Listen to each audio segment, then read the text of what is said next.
how cold it is in Florida tonight, check out this video we have. This is of snow falling in Tallahassee. This video was taken at FSU this afternoon by Izzy Tanner, and we've seen a lot more of that through Central Florida tonight, Tony. So Izzy's dad is a watcher here. They're in Central Florida. She says, Tony, I've got some video up in Tallahassee. My daughter's up there. Do you want it? I'm like, yeah. Yeah, so it was perfect. Thank you. So thank you very much, Izzy. Keep them coming. Yeah, exactly. Hey, let me take you back outside. We got the shot of downtown Orlando. Then I'm going to take you back over towards the coast here in a second. But we got to get back to Marquise here because he's out there in the cold. Yeah. And he's doing a great job. But man, I tell you, it is super, super cold out there. Marquise, take it away. You guys see a little snow behind you, young man.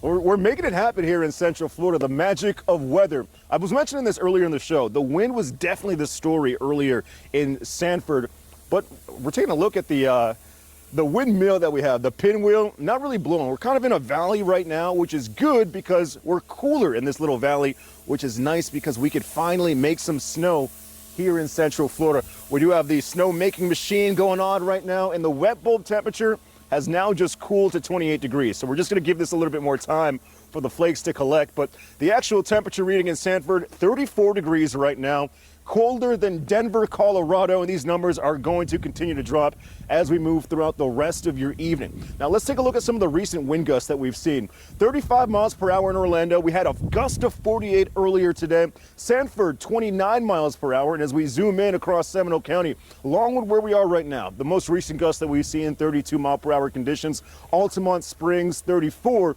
And what that does is make the temperature feel a lot colder than the actual reading on your thermometer. Your feels like temperatures now across Central Florida, those are well into the 20s. Some of us dropping as we speak into the teens here in Central Florida. And it's going to feel even colder as we wake up tomorrow morning. So we'll keep our eye on the feels like conditions all throughout the rest of the evening. And the freeze duration that we'll see here in Seminole County could last for several hours as we continue across the rest of the evening. That will continue to drop as we have historic weather on the way here in Central Florida, and of course a few snowflakes here in Seminole County. We'll continue to watch this and watch the flakes collect with our snow making machine off in the distance, but for right now, I'll send it back to you, Tony. Thanks a lot, Marquise. Just wanted to load in a quick shot here from the coast right now. And you can see, look at those boats.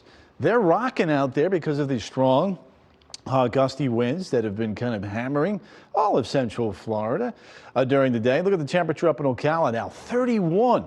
And it's only 10 o'clock at night. And they're going to continue to drop. Look at Palm Coast, 31. Sanford, as we just heard, 34 degrees. Titusville coming in at about 36 degrees. So as we've been mentioning tonight through Monday morning, dangerous cold on the way here in Central Florida. Wind chills will be as low as 9 tonight. And look at this. A big nor'easter is cranking on up now across the southeast. And what that is going to do, that's going to allow for some significant snow to fall just northeast of us. And speaking of that snow, check this out. Along the west coast, we've had some reports of some snow today. Now the big story, not so much the snow, but that very, very cold air and those gusty winds, which are going to continue overnight tonight, as we just heard from Marquise. Look at these winds, anywhere from about 30 to 35 miles an hour. Feels like temperatures, 19 up in Ocala, 26 Bithlo, 27 back towards Titusville. Futurecast for tonight, pretty quiet. Although we're going to keep an eye on the Tampa area. Eric's going to be out. He's probably going to be in that vicinity tomorrow morning, looking for a couple of snowflakes here in Central Florida. The rest of us, the story is not the snow, but those very, very chilly temperatures overnight tonight. So the chance of seeing flurries, folks, is there, but it's really, really low. And it's getting lower and lower with each passing hour. So here's what you need to know. The cold is the big story. Through daybreak tomorrow morning, we're running in the mid-20s, feeling like the teens and single digits. Look at tomorrow morning in Ocala, 20 degrees. Salt Springs coming in at about 20 degrees. Astatula 24, Mount Dora 24, metro areas around 25. Even on the sand, Satellite Beach around 28 degrees. DeLand, you're at 23.